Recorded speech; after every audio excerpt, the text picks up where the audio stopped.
Funding for Working Lunch is provided by the financial contributions of viewers like you. Additional funding is provided by First Bank, McGuire Woods Consulting, and Fidelity Investments. I'm joined today with some of the smartest political science minds in North Carolina. So pull up a chair and join us for today's Working Lunch. Working Lunch is a production of UNC TV in association with the North Carolina Free Enterprise Foundation. We have a great panel today on Working Lunch. We're talking about the election and those results and trying to understand a little better what happened. Michael Bitzer here from Catawba College. We were just talking. Tell us a little bit about your takeaway from what happened in this election year in North Carolina. I think that so many of the fundamentals that we as political scientists looked at, really the focus was on an election of change. That typically a same political party that controls the White House will not win a third term.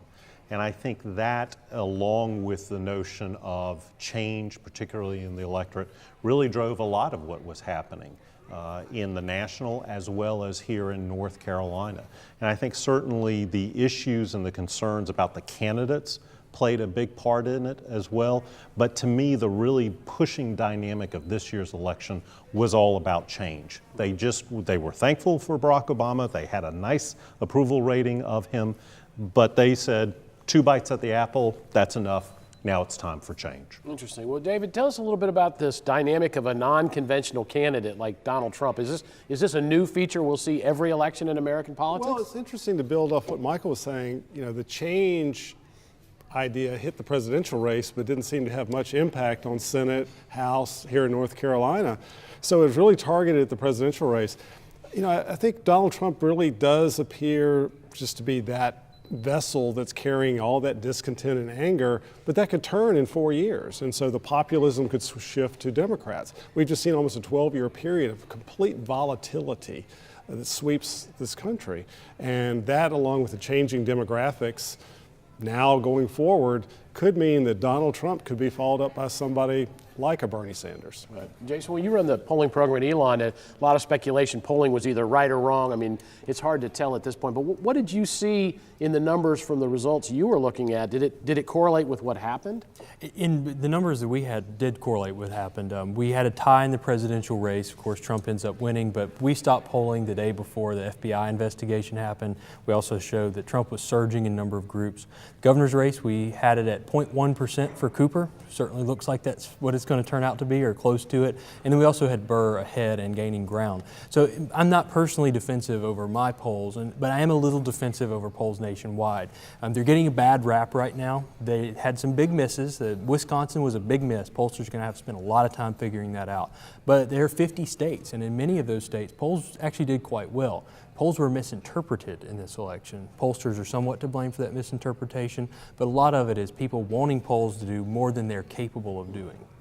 Martin, what are some of the challenges you face? North Carolina is a fast-growing state. The demography is shifting here. Millennials are very different in the way they perceive politics. In terms of trying to get accurate public opinion research, what do you find are the biggest obstacles? Well, we're dealing with some of the same issues here in North Carolina that people all over the country are. There are not only changes in demography, but how you actually get a hold of people has changed quite a bit, even over the last decade. We've gotten to a place where 50% of people, just about, only can be contacted by a cell phone if you're going to do live interviews the way that we do. Furthermore, the likelihood people are actually going to talk to you has gone down quite a bit. So our response rates are down. And so that hasn't shown as a systematic bias in what we're finding, thank goodness. But it does make our operation a little bit less efficient, and we have worries for the future about how those trends might affect things. Well, all of you, as a result of being academics, are interacting with millennials on a daily basis. What about these millennials, a fast-rising segment of the voting population? How is that going to affect our politics? Well, if you look not only at the fact that millennials will be a larger group of voters than baby boomers very, very soon, it's where they're tending to locate. You know, they're moving to the cities. They're not going to be as much in the rural areas. Even among millennials, the color of their skin and their ethnicity and race and all those things are changing too. So we have just a very different looking millennial population than we did the Greatest Generation or something else. I think all that factors together to say that we're going to have voters that may vote very differently. I think we've talked about this before. They're more social libertarians. So on social issues, they feel very differently than they would on fiscal issues. Do they have the same kind of identity politically as older generations? If you look at the voter registration, particularly here in North Carolina, voters under the age of 35, 40% of them are registering unaffiliated. And that, combined with the fact that only barely a quarter of them are registering Republican, I think that really shows the sign that there is going to be a fundamental difference in terms of their political behavior. Now, we know also that they generally nationally tend to skew more Democratic. And in fact, in this year's election, voters under the age of 30 voted for Hillary Clinton by 20 points, according to the exit polls. So I think that there is this kind of bulge moving through. And in North Carolina, I think, like David said, the tectonic shifts in the electorate is going to be on generation and it's going to be on location. And for the most part, the majority of millennials are in urban counties as voters. Do those dynamics change the way that you go about gathering information on voter attitudes? Well, just to emphasize kind of what I said before, millennials, above all generations that we've got, are more likely to be cell phone only. And so you've got that challenge. One of the nice things, I guess, about having academics around the table here, you can't accuse us of never having met a millennial. Okay? we know quite a bit about them. We know quite a lot of them. And so I think that what David and Michael are saying is very important here, that we've got these changing demographics. We know that a lot of how they're going to feel about politics over the course of their lives is being consolidated right now, though there will be some effects over their life cycle where they will change a little bit of how they think and feel. It might not look like it from my hairline, but I am technically a millennial. And as such, I don't plan to speak for all of them. But one thing is, as a social scientist, that we're going to have to watch very closely are millennials different because of the year they were born in? That's what we define them as a millennial based off of. Or just because they're young people. And young people are always different than older people, regardless of which generation it is. And I think a key thing there is the concern that I have is particularly for them growing up in this polarized era and this generation coming through and what they have experienced and what they have seen. You know, by all accounts, this has been one of the nastiest rhetorical years in terms of a presidential campaign. I'm teaching campaigns and elections. David is, I think others are as well. You know, by the week before the election, as opposed to at the beginning of the semester when they were hyped up, they were ready to study this. The week before, they were just like, I'm done. This has got to end. And I grow a little concerned because we need them to be the next generation of public servants and public leaders. And if they're getting turned off or they're seeing a bitterly divided kind of polarized environment, why should I get involved with that if it's only going to be name calling? That is a real concern for me, at least. Michael makes a really good point with that about what we need them to do. There's some sociological theories that say that millennials, if you just watch the cycles of American history, should be the next greatest generation. They should be the hero generation that rises forward and conquers the challenges society faces, whether that's grand scale global problems or if it's just this discontentment. They are shaped of this negative climate, and it's not just because of American politics. They're products of the global financial crisis. And so we see millennials across the world not really knowing what to do because it's almost like being a child of the Great Depression, like the greatest generation. It's tough. It's interesting. I think they see themselves still as potential heroes, the hero generation. It's just that politics may not be their avenue for affecting change. They see it as developing the next app or starting their own nonprofit. And I think, sort of as Michael was saying, the real challenge for us as educators is to convince them that civic life, public life, is still a reasonable avenue. Should we expect that they will be different as candidates as they start to run themselves? I would think so, just simply because their perspectives, their worldviews, their ideas, their kind of philosophy of a world vision, even internally within the United States, is very different. As David mentioned, they're basically social libertarians. They don't care about things like gay marriage. They don't care about things like bathroom bills. They basically just want to be left alone and leave everybody else alone and let them do what they want to do in a very kind of customized, digitized world. And instant, exactly. And so I think the way that they look at public policy problems, I would have to say, is going to be fundamentally different from the way that baby boomers and Gen Xers look at things. Other changes that are taking place in North Carolina, the demography of the state is changing. We're becoming a more diverse state, and we continue to urbanize. The growth in the state has a tendency to be clustered in those major metropolitan areas. How will that affect our politics going forward? Well, I think it's clear that it's where the power is. I mean, you look at the next census in 2020, we'll not only add a House seat at the U.S. House of Representatives level, but the State House and State Senate boundaries will be reconfigured, giving Charlotte and Wake County more representatives. And I think in terms of how that plays out in policy, you know, it can't help but reflect that power in the metropolitan areas. And that's a key question about exactly what's going to happen in Washington, D.C. over the next 4 years, because we're going to have a midterm election before we know it in 2018, and that will have an impact on who is going to be drawing those lines and what's going to dictate their considerations. So, you know, again, before we know it, we're going to have some reflection here in North Carolina of those big picture issues. I think the concern, though, that I have is the divide that is happening between urban, suburban, and rural voting patterns. And particularly this year, we saw a greater divide in terms of urban areas going much more for Hillary Clinton, suburban and rural areas going much heavier for Trump. And I think the concern is, while the Democratic Party has this urban base, they're pretty much getting locked out of suburban and rural counties. And yes, 50% of the votes will come from 13 urban counties, but you have to have a message and you have to have a policy agenda that speaks to all of North Carolina. And that's the concern that, you know, for both parties. Republicans have to do it in urban areas, Democrats have to appeal to rural areas. And I think the dynamics just is becoming much more deeply entrenched, unfortunately. Dr. Bitzer's blog is a great place to follow some of these trends. And I'm from a very rural county, or parish actually, in Louisiana. And there is a feeling in a lot of rural voters, and we see it in our polls here at Elon, of sort of being left out. Not fly over states, but drive by counties. And that is something that Democrats are going to have to deal with if they want to appeal to these suburban and rural voters. In many ways on identity. It's like, I get you, because it's good to win Charlotte if you're a Democrat, it's good to win Raleigh, but that's not going to carry the whole state if you can't build at least somewhat of a coalition.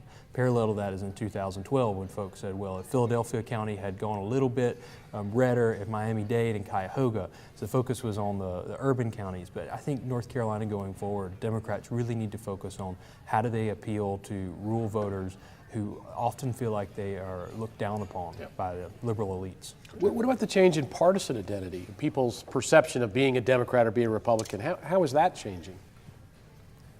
Well, I think Michael said it earlier, the young people just don't see themselves as party members. I mean, you know, to them, unaffiliated is just sort of a birthright. But you know, and that's where I think we're also seeing in North Carolina, we're just talking about the rural change. I mean, it wasn't that many years ago that the New Deal Democrats were out in rural North Carolina, and they were strong Democrats. The Democratic Party has to be asking itself, how did we lose all of rural North Carolina so quickly? Interesting. Well, and we continue to think about that when we extend the analysis across the country. I mean, that's one of the things about Wisconsin and, well, not as much Minnesota, but Michigan and Pennsylvania, is we saw what we had here in North Carolina replicated in all those different areas as well. And so that is, as Jason was saying, the challenge from the perspective of the Democratic Party over the next few years, if they're going to rebuild their broad support, is are they simply going to double down on those places that have been promising for them in the recent past, or are they going to find creative ways of reaching out? From the perspective of the Republican Party, they will be looking to protect that support and probably broaden it into places that they haven't been before. People have talked about reaching out to folks with conservative values across different cultural divides. But that may mean a change in rhetoric and a change in the kind of policies that you're going to promote. Do we see people thinking about the identification of Republican, Democrat, and unaffiliated in different ways? We have a fast-growing segment of our voting population here that are registering as unaffiliated, but are they really unaffiliated? Are they not connected with a party, or is it just a desire to not be aligned in terms of their registration? Well, some of the national research tends to say that those who say that they're political independents are actually leaners. They lean to one party over the other. And in 2012, we don't have the data for 2016 yet, but in 2012, those who identified as leaning to one party, even though they claimed independence, actually voted as partisan as a strong partisan did. So, there's some dynamic going on there that people just don't like the labels, but when it comes to policies, when it comes to values, when it comes to things that speak to them politically, yes, they do align themselves with a particular political party. I think the big question in my mind is, how do both parties reach across and be able to talk to others in other areas, or are we as individuals self-segregating ourselves? Are we moving into like-minded communities where we only interact with like-minded individuals, and then when we meet somebody from a rural county or an urban county, we have no idea how to interact with them because it's almost as if we're from two different planets.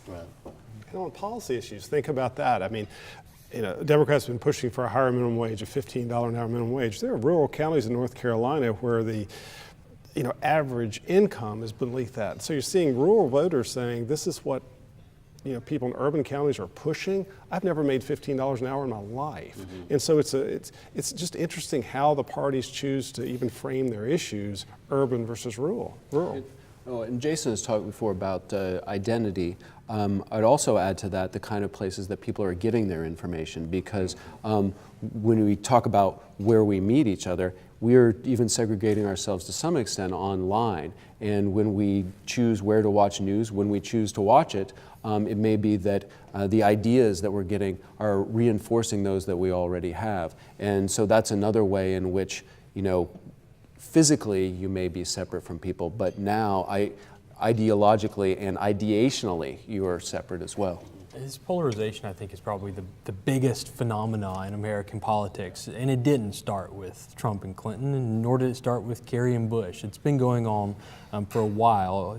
It's hard to pick the specific date. The one sort of milestone moment was probably 1992, 1994, in those congressional elections. A lot of it had to do with things that weren't even about everyday folks. They were about really kind of boring stuff going on in D.C.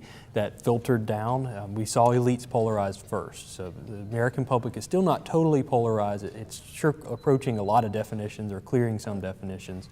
Congress is certainly polarized, and Congress is giving the American voters pretty one-sided options. How do you say that you're a moderate voter when there's nothing moderate for you to approve of? There's no moderate options for you to say, I like that choice.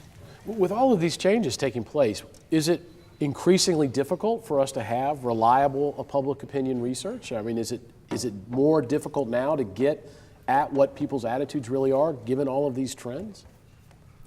Society's changing quickly. Millennials don't want to answer the phone. Plenty of other groups are increasingly difficult to reach. Telephone scammers certainly contributed to that. Just these sort of blast robocalls like, you've been approved for a $500,000 loan. Like, you don't know anything about me. So that's changing it. Pollsters across the country, and actually the entire world, are working pretty hard to try to adapt to this technology, and we're seeing some growing pains with it. Even though I said earlier that polls weren't that off, there's just going to be some weirdness with polls until we adapt to a changing technology. I mean, the telephone was a big deal, and the decline of the telephone, I mean, they basically will give people landline phones for free almost now with their bundles. That's something that affects more than just polls, and it's just one of these sort of generational shifts in technology we have to deal with, much like a buggy maker would have after Henry Ford came along. Well, we talk about millennials. I mean, we all experience millennials in our classroom. They will share their opinions. So I don't think it's the question of, a silent growing majority of people. It's just, again, as they've said, it's just finding the right avenue to get their opinions and what is the mix between millennials that vote and millennials that don't vote. So, I always tell my students the Dewey defeats Truman headline was in 1948, and polling caught up since then. We'll continue to catch up. Right. Well, I'd go further and say, too, that it is part of the responsibility for people who are in the public opinion industry or discipline, to try and reassure folks that we actually just want your voice. We're not going to ask you for money. We're not going to try and sell you anything. And we need to rebuild some trust. But that's a problem across our traditional institutions, whether you talk about government itself, even businesses and so forth. People and each other, interpersonal trust is something that may be on the decline. That becomes because we're divided, but also just because of the experience that people have had that may be more alienating. I hate to say it, but the 2016 election being over just means that the 2018 election cycle is starting. All right, so think ahead. 2018, the first midterm of a new president. 2020, in all likelihood, a re-election campaign for an incumbent president. What are the things we should be thinking about? What are the trends that you see coming down the pipe for the next election? I think the big question, probably in the first 6 months of next year, 2017, is not only how will Donald Trump's White House work with Congress, but probably more importantly, how will he work with the two political parties? There's still a lot of tension between Trump and the Congressional Republican Party. They're trying to make nice, they're trying to work together, but there's still a lot of animosity from the past year and a half, I think, between those two camps. The other thing is, what is going to be the role of Democrats in terms of the congressional alliances, and particularly Senate Democrats? Are they going to be willing to work with a Trump administration and the Senate Republicans to get something done? I think all Americans want something done. The question is, when will the roadblocks start to become prominent? And probably by the summer, folks are going to be thinking about 2018. They're going to start changing their focus that way, and that's where things will probably kind of ground to a halt, I would say. David, what do you see coming? A lot of this is about expectations. I mean, I think a lot of Trump voters really think that he can drain the swamp quickly, as he said, and do all these things pretty dramatically. My question is, the Trump people, will they turn on him because he is unable to do all the things he said he's going to do? And does that shift the pendulum back to sort of a 2020 that looks more favorable to Democrats? And so whether Trump can manage expectations or legitimately work with Congress and the parties to get things done, I think we'll know pretty quickly. Honeymoon periods are a thing of the past. Jason? Tell me what quarterly GDP growth looks like in the spring before the election. The political science models using economic forecasting actually were spot on for a bunch of these races this year. So in many ways, it depends what's the economy going to do. Obviously, President Trump has a role in what's going to happen with the economy, but it could also be due to real estate speculation in southern Germany. I mean, the global economy is such that it's hard to predict, and if it's good, it's going to probably be a pretty good year for Republicans. That said, it's always a tough time to be a president in a midterm election cycle. Well, and one thing to add to that, too, is that it's a question about how what's going on in Washington, D.C. will actually resonate into our institutions here, because we will not have a governor on the ballot. We will not have a U.S. Senate seat up. We will not have a presidential race. So those things at the top of the ballot won't be affected. We also happen to have relatively non-competitive U.S. House seats. We were probably, if there's a wave election in one way or another, we are probably one of the last places that would be affected and feel that. The same thing can be said about the General Assembly seats on both sides. So if there is a big decision one way or another about how Donald Trump is doing in office, we may feel it here, but there are other places where it may resonate first. Real quickly, to wrap up our conversation, it was a great opportunity to talk with all of you today. One thing, real quickly, that you were surprised about in this election. I was surprised that we had so many people who came out who maybe don't have as long a track record voting, but at the same time overall, I think in part because the candidates were not as well thought of, as popular, overall turnout was not very high. I was surprised at how many people forgot that swing states mean they can go either way. Change didn't go down the ballot. I mean, you look at the composition of the Senate or the General Assembly or the U.S. House, pretty much the same as it was. The tightness of the gubernatorial race. I mean, we all knew that it was going to be tight, but 5,000 votes. I mean, if somebody says, well, my vote didn't count, it probably did. Well, a great conversation today. Thank all of you for joining us today on Working Lunch. This is what you do is very important to the state of North Carolina. We appreciate all of the insights that you offer us. I see many of you on TV and in the press, and so thank all of you for what you do, and thanks for being with us today. Thanks, Joe. Tom. Sure.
Funding for Working Lunch is provided by the financial contributions of viewers like you.